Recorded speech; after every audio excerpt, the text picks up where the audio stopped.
손선대 교수님 주장의 아즈텍 문명의 발해 유민과 그 전후 유민에 의해 건설됐던 주장에 대해서는 어떻게 생각하는지가 저는 발해 유민이라고 생각하지 않아요. 왜냐면은 그 사람들이 발해 유민이었다면 한자가 나와야 됩니다. 왜? 이미 한자가 상용화됐던 시대이기 때문에 그 발해가 멸망되고 발해의 그 유민들을 그 샤먼들이 데리고 사갔다면서요. 그 샤먼의 엘리트층인데 그랬으면은 아즈텍 문명에서는 한자가 나와야만 돼요. 근데 한자가 안 나오잖아요. 근데 언어상으로는 아메리칸 인디안 언어와 한국어 유사성이 많이 있어요. 그렇기 때문에 그거로 봤을 때 제가 봤을 때 그 남미에 갔던 사람들은 그 발해 유민보다는 아마 그 고조선이라든가 그 상고시대 사람일 가능성이 더 높아요. 그때는 우리가 아직 한자를 상용하지 않았으니까. 그렇게 저는 봅니다. 그리고 관련성이 있다고 보는 이유가 뭐냐? 그 일본 교토에 가면 천황 황제의 그 보물을 모아놓은 정창원이라는 게 있어요. 정창원. 그 정창원이라는 데 가면은 그 천황에게 바쳐지는 그 선물들이 쫙 있는데 거기 보면은 아르마딜로의 가죽이 있습니다. 근데 일본 애들이 아주 꼼꼼하게 체크를 해서 그 물건들에다가는 일종의 바코드 표지요. 그래서 거기 어느 나라에 누구에게 얼마에 샀다는 게 이렇게 다 이렇게 붙어 있어요. 영수증이. 근데 그 아르마딜로 가죽을 신라 상인한테 샀다라고 써 있어요. 신라 상인은 무슨 상인한테 샀다고 아주 세세히 써놨어요. 그게 옛날 때 MBC 다큐멘터리인가 거기에 나왔던 거예요. 그래서 그걸로 봤을 때 신라 사람이 그걸 사왔다는 소리인데 그 아르마딜로도 그 남미산인데 어떻게 신라 상인이 그걸 갖고 왔을까? 신라가 남미를 갔던 인카 사람이 한반도로 왔던 둘 중에 하나겠지. 아니면 중간에서 만났던지 간에. 어쨌든 그 가죽이 들어왔고 실물이 정창원에 있단 말이에요. 그리고 또 이제 그 신기한 거는 그 경주박물관에 가면 토우가 있어요. 토우. 진흙으로 만든 인형. 거기 보면 뭐 70~80%가 막 섹스에 관련된 건데 그 외에 20~30%가 그 막 악어가 나오고 그래요. 뭐 악어야 동남아시아에 가도 있다 치지만은 거기도 아르마딜로의 모양이 나와요. 개미핥기 이런 것들.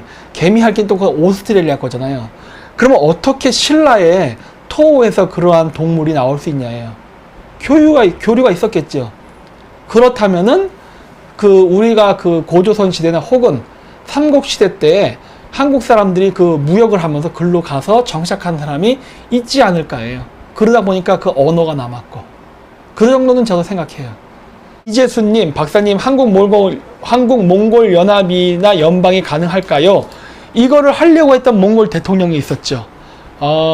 전전 대통령. 있었어요. 그런 생각을 가지고 한몽연합에 대해서도 생각을 했던 사람이 있는데 한몽연합을 하려면요 우리나라의 역사 인식부터 바꿔야 됩니다.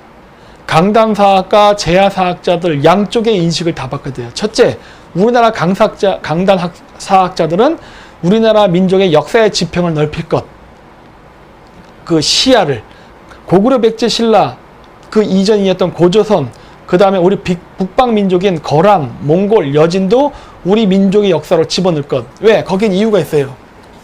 여기. 잠깐만. 왜? 내가 방송 중에 일어나기까지 하네. 어이구. 제가 보고 있는 건데 이게 아마 아직도 있을래나 모르겠는데 요거. 만주원류고라는 책이 있어요. 이것도 우리나라의 그 감사원 분이에요. 하도 열받아서 공무원이신데 이분이 번역을 해버린 거예요. 우리나라 사람들 역사인식 없다 해가지고. 예, 이분도 만나보고 했었는데, 이 만주원류고라는 책이 있습니다. 중국 25사에 포함돼요. 즉, 정사예요, 정사. 근데 왜 우리나라 학계에서는 이 정사라고 하는 게 한족이 쓴 역사책만 정사고, 북방민족이 쓴 금사, 요사 뭐 이런 것들을 왜 정사로 인정 안 하려는지 몰라. 중국 애들도 정사라고 인정하는데. 근데 이 이야기가 되게 중요한 이유가 있습니다. 왜냐? 지금의 중국, 정확히 하면 중공이죠. 중화인민공화국. 이 중공 애들이 지금의 중국 영토를 정치적으로 청나라를 계승했다고 얘기해요. 그래서 얘네들은 자신들이 청나라를 계승했다는 것을 대의 명분으로 삼아서 연해주도 중국 땅. 왜냐? 그게 네르친스크 조약, 베이징 조약 이런 걸로 뺏겼거든요. 그것도 자기 거. 그 다음에 카자흐스탄에 있는 바라시 지역, 뭐 요런데, 내몽골, 외몽골까지, 그러니까 지금의 몽골 땅까지 다 청나라 땅이었기 때문에 자신들이 계승을 해야 될 땅인데 이게 식민지 시대 때 뺏겼다라고 생각하거든요. 그래서 어쨌든 지금의 중공은 청나라를 계승했다는 계승의식이 있어요. 근데 이 만주 원리고, 청나라 세트는 이 만주 원리고에는 좋다 이거예요. 자, 그럼 이 청나라 애들은 어떠한 계승의식을 가지고 있는가를 봐야 되는데, 보자. 여기 목차를 보면 참 재밌습니다. 이 목차. 목차에 보면은 무엇이 나오느냐. 권 1권에는, 이거 만주 원리고 번역본이니까, 만주 원리고 한자로 된 거 1권에는 제1권 부족이 나옵니다. 그래서 뭐가 나오냐. 만주, 숙신, 부여. 2권에는 음루, 산함, 삼한, 물길. 삼한이 뭔지 알죠? 마한지남 변한. 그리고 권 3권에는 백제, 권 4권에는 신라, 권 5권에는 말갈, 권 6권에는 발해, 권 7권에는 완안부 여진, 건주 여진, 뭐 이런 식으로 나와요. 뭐 이것이 고구려, 백제, 신라, 발해 다 나오네. 이 청나라 역사책에. 어? 청나라의 정신적, 정치적 계승의 기원은 고구려, 백제, 신라예요. 그러면은 청나라의 역사를 계승한 나라는 어느 나라일까요? 지금의 중공일까요? 대한민국일까요? 대한민국이지. 우리는 거꾸로, 야, 청나라 땅 다 내놔 할 수 있어요. 다 내놔. 중국 땅 다 내놔. 니네 짱꼴라들 다 떠나. 우리가 이걸 주장할 수 있다고. 근데 병신 같은 놈들이 왜 만주 원리고는 참고서적으로 쓰지 않을까 하는 거예요. 에? 아, 미쳐버려. 하여튼 그래서 우리나라 사람들의 역사 인식이 너무 좁고 편향돼 있다는 거예요. 아니, 중국 애들도 이렇게 써요. 더구나 청나라의 황제가 쓴 책이야. 황제가. 응? 좀 역사 인식을 좀 배우라고요. 근데 이 얘기를 제가 하는 이유는 뭐냐. 그래서 강단사학자들은 역사의 지평을 넓히고, 제가 고대사를 얘기할 때 우리가 다민족 국가였다고 얘기하는 이유는 뭐냐면은, 내가 지금 좌파들이 얘기하는 다민족을 찬성해서가 아니에요. 우리가 잃어버린 고토를 회복하는 데 있어서 거기에 있는 민족 국가와 우리가 형제라는 걸 강조하기 위해서 하는 거니까 관점이 많이 달라. 관점이 달라. 저 똥구녕 섹스하고 뭐 그런 애들의 관점을 얘기하는 게 아니란 말이야, 지금. 그런 거고, 제야사학자들의 문제점은 뭐냐면요. 전부 다 짓거래, 전부 다 짓거. 그건 말도 안 돼요. 제가 예전에 그래서 다른 데 방송에서도 나가서 하고, 우리 민족 고대사에 대해서도 얘기를 많이 했지만은, 나는 지금도 고구려, 백제, 신라가 단일민족 국가였다 생각하지 않아요. 그리고 이름을 봐도 그래. 건국자 이름을 보면 이거 외국인들 이름이 나온다고. 난 인정할 거 인정하자요. 그러면서 우리는 공동체로 나갔다는 거에 집중을 해야 돼요. 우리나라 사람들이 역사의 지평을 넓혀서, 물론 제야사학자들이 보긴 보지만 그 사람들의 관점은 뭐냐? 한민족 우월주의예요. 근데 저는 그거 없어요. 한민족 우월주의가 아니야. 우리는 같이 공생했다예요. 그렇기 때문에 오히려 제 사고방식이 더 그 주변 민족을 받아들일 수 있는 여지가 있어요. 그래서 우리나라 사람들이 그런 얘기하죠. 몽골 사람들하고 우리 사람은 같은 민족이다. 같은 형제 민족이다. 그 근거를 어떻게 제시하느냐? 뭐 한당고기를 보면은 옛날 때 몽골이한이라는 사람이 있었는데, 걔네들이 반영을 했다가 지금의 중앙아시아 몽골족에 쫓겨나가지고 거기 살았는데 그 사람들의 후손이 지금의 몽골의 자손이 됐다 하는 거예요. 고로 우리 형제 민족이다. 야. 웃기고 있는데죠. 어? 그렇게 되면 몽골 사람이 퍽이나 좋아하겠다. 야, 그건 내가 역적의 자손이라고? 난 징기스칸의 자손이야. 이렇게 나가지. 그러니까 그런 식의 이 상하 개념을 하지 말라는 거예요. 왜? 유목민상의 상하 개념이 어디 있어? 쿠릴타이라는 원탁 회의의 개념이 있지. 우리는 동등하게 원탁에 앉은 그냥 위원이에요. 위원. 같은 형제 민족이라고. 응? 그러니까 그 고대사를 바라보는 역사의 인식을 바꾸지 않은 상태에서 한목연합하다가 웃기는 소리 하고 있네. 지금 상하 개념으로 보려고 있잖아. 우리가 뭐 장자 민족이라며? 그럼 우리가 형님이란 소리네? 그럼 몽골은 뭐야? 차남이야? 그냥 형제 민족이라는 단계에서 끝나야 되는 거야. 형제 민족. 누가 형이고 누가 동생인지 왜 따지려 그래? 응? 바보 같은 생각이지. 한족이랑 한민족이랑 다른가요? 한족은 지금 중국인을 뜻하는 걸로 쓰이고 있는데, 한족은요 사실 없습니다. 그런 개념은 짬뽕이기 때문에. 근데 제가 그때 그런 얘기를 했을 거예요. 우리 민족 사실은 짬뽕이에요. 이 세상에 단일 민족이 있어요. 다 섞이지. 근데 그 한족과 한민족이 둘 다 짬뽕 민족이라 하더라도요, 그 섞이는 과정은 좀 다릅니다. 무슨 얘기냐? 이렇게 얘기하면 좀 웃길 수도 있지만은, 지배자 계급의 입장으로서 피지면 강간해서 태어난 자식과 내가 예쁜 여자를 데려서 태어난 거는 다르잖아요. 혼혈이라 하더라도. 한족은 수천 년 동안 피지배 계급으로 존재했다고요. 그러면서 북방민족이 바뀌면 바뀔 때마다 혼혈되고 막 이랬다고. 어떻게 보면 본인이 혼혈하고 싶지 않았는데 혼혈이 된 상황이에요. 당한 상황이에요, 혼혈을. 혼혈을 당하면서 다민족 국가가 된 쪽이고, 우리 민족 같은 경우는 고대 시대에, 조선시대 말고 고대 시대 때 우리가 유목민족 생활하면서 막 이곳저곳 다니면서 마구마구 해서 섞인 민족이에요. 그러니까 당했냐 했냐의 차이예요. 네. 현 시점에서 신라 가야 통일을 어떻게 보시나요? 중요하게 보죠. 응? 여러분들 잘 모르시나 본데 이 청나라 있잖아요. 청나라. 이 청나라의 역사적 정통성은 신라에 있습니다. 우리가 보통 신라가 삼국통일한 걸 굉장히 저평가하는 경우가 많은데, 신라 큰 나라예요. 그래서 제가 굉장히 그런 거를 갖다가 많이 강조하는 거예요. 제가 무슨 꼴통 보수 지지하려고 경상도 애들 좋게 말하려고 내가 신라 하는 게 아니라니까. 고대사를 연구하면 연구할수록 신라 가야의 비중이 무진장 크다는 걸 느껴요. 그랬으니까 통일한 거예요. 그랬으니까. 신라가 괜히 역량도 없었는데 그냥 능력도 안 된 통일한 게 아니라니까 그러네. 그걸 너무 우리나라 사람들이 잘 몰라요. 한자를 폐지해야 되는데 절대 폐지하면 안 돼요. 한자는. 한자를 가지고 있어야만 우리나라가 앞으로 만주를 수복한 다음에 그 동북아시아에 한국어를 퍼뜨릴 수 있는 기반을 마련합니다. 왜냐면은 우리나라 사람들 자꾸 이 순혈주의가 우리 민족의 확장성을 망쳐요. 뭐냐?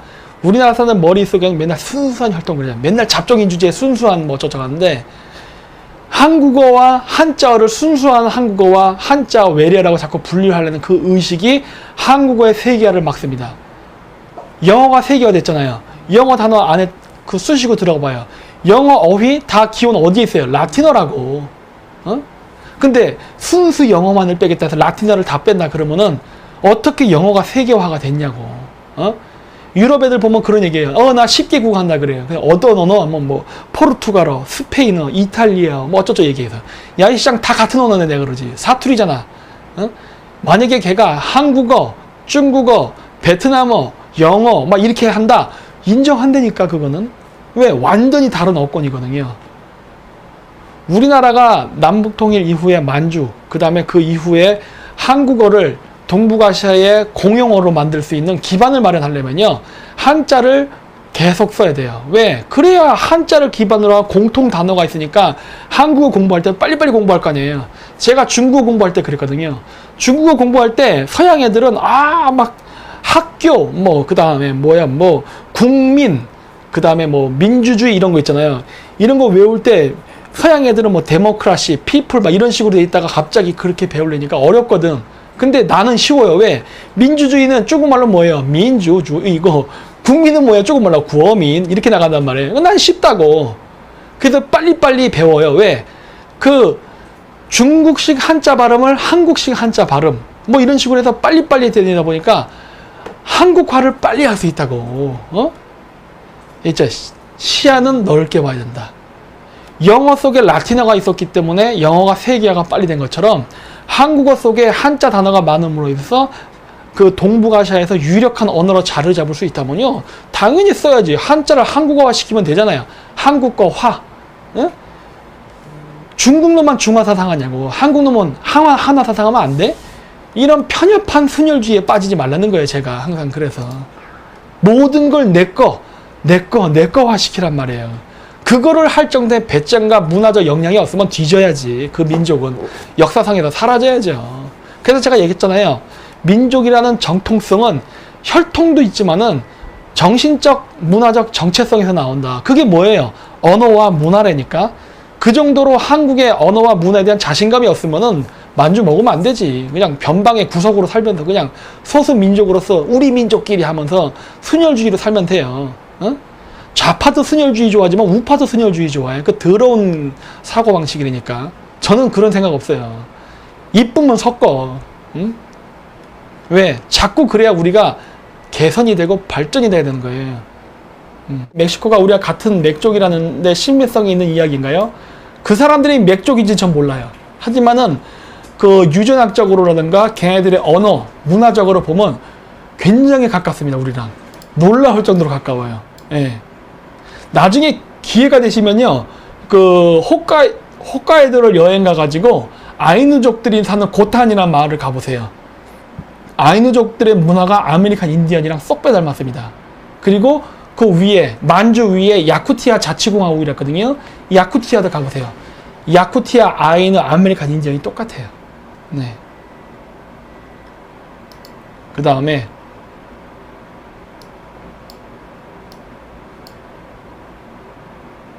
뭐 있어 또? 멕시코는 스페인 언어가 아니라 멕시코 원주민들은 원래 스페인어를 쓰지 않았어요. 그거는 식민지를 당하면서 그렇게 된 거예요. 네. 키르기스탄이 일본의 형제 민족이라고 방송했어요. 그러니까 시작 내가 얘기했잖아요. 일본은 아직도 범투르크주의라는 연구를 합니다. 우리나라에선 범투르크주의 얘기하면 환빠라 그러죠. 이 미친놈들이에요. 일본은 섬나라임에도 불구하고 자기가 섬나라라는 단점을 극복하기 위해서 대륙 진출의 꿈을 꾸면서 벌써 유라시아 민족들과 한 뿌리에서 나왔다는 등 역사적 정체성 이런 것들에 대해서 지금 엮는 역사 공정을 하고 있는데 비응신 같은 한국 놈들은 그런 걸 갖다가 환빠라고 얘기한다고. 미친놈들이지 그러니까. 그러니까 우리나라 이 학자들은 학자야. 그 자기가 연구하는 연구한 연구 결과물을 어떻게 실용적으로 쓸 거에 대한 생각이 없는 거예요. 그러면서 학문 쪽 고집만 있어서 우와 떠드는 거예요. 저 새끼 가짜야 이단이야 이런 식으로. 근데 그렇게 떠들어서 결국 본인이 얻을 수 있는 건 뭐야 도대체? 난 이게 우리나라는 이렇게 실용주의적 학문을 하지 않는 걸 보면 이해가 안 돼요.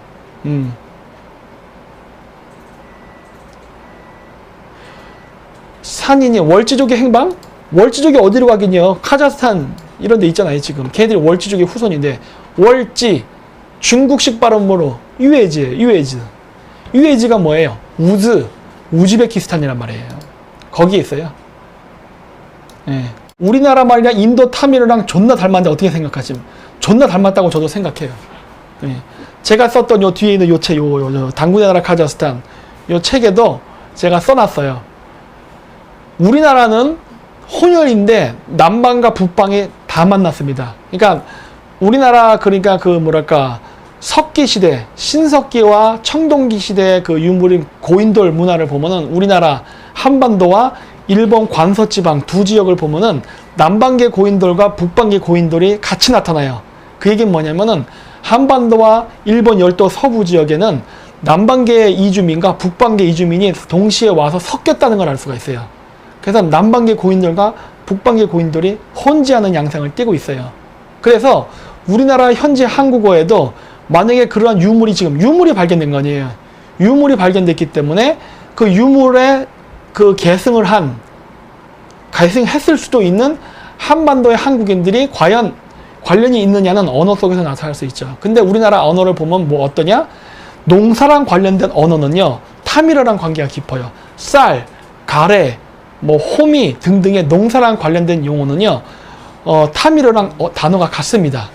근데 북방계도 왔다 했잖아요. 그 유목문화와 관련이 있는 가축의 언어는요, 북방계 언어랑 닮아 있어요. 타밀어랑 관련이 없어요. 예를 들어 말, 돼지, 동우스, 그 다음 닭, 타우크 이런 식으로 얘기해갖고 다른 발음이 비슷비슷해요 다. 그래서 우리가 혼지했구나 하는 게 언어에서도 나타납니다. 그러면 여러분들은 어디 계열입니까?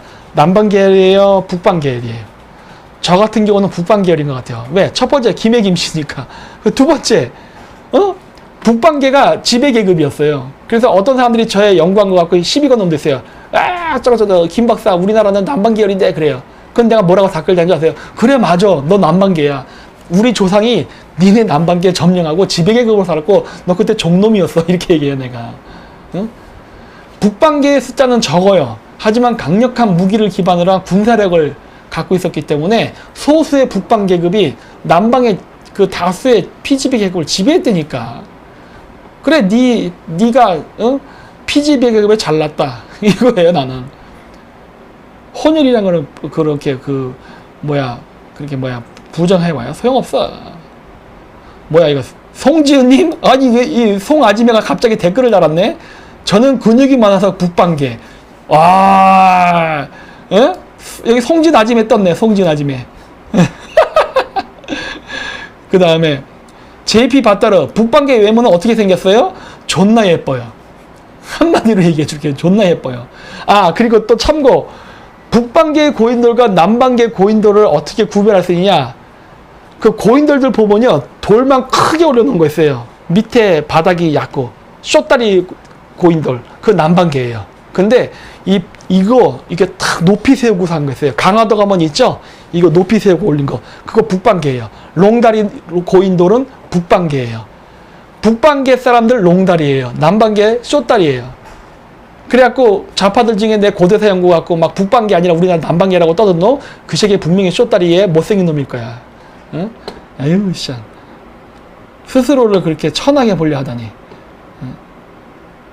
뭐야 0080ARE님 나도 거기 점 있어 북방계? 거기에 점 있으면 김해김씨라니까. 김해김씨인가 보죠? 이송이님 북방계 눈 찢어짐? 찢어진 사람도 있어요. 그거는 몽골계예요. 근데 투르크계는 눈이 동그래요. 눈이 동그래. 안 찢어졌어. 과거 소련 지배층 얼굴 보면 몽골족 얼굴이 잘 보이는데 징기스칸의 영향 때문일까요? 당근 빠따로지죠 이거는. 응? 소련 지배층만 그런 게 아니라 제정 러시아의 로마노프 왕조 자체가 몽골계예요. 로마노프 왕조 자체가.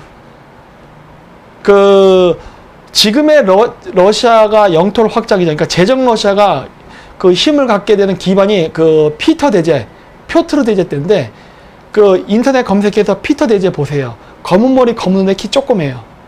원래 러시아인들은 금발에 푸른 눈이 아니었다니까. 그래서 피터 대제가 원래 근대화, 그때 당시에 근대화는 서양화예요. 그러면서 피터 대제가 제일 부러워했던 게 뭐냐면은 독일의 등치 큰 게르만 전사였어요.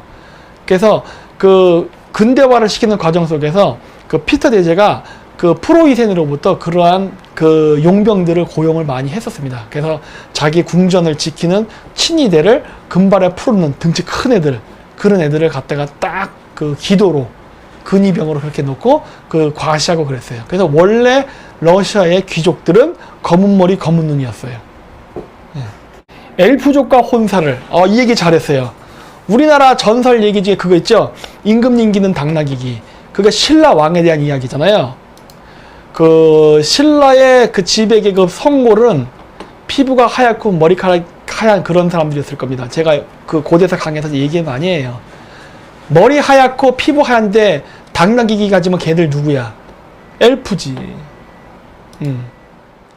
그런 인류가 있었을 수 있어요.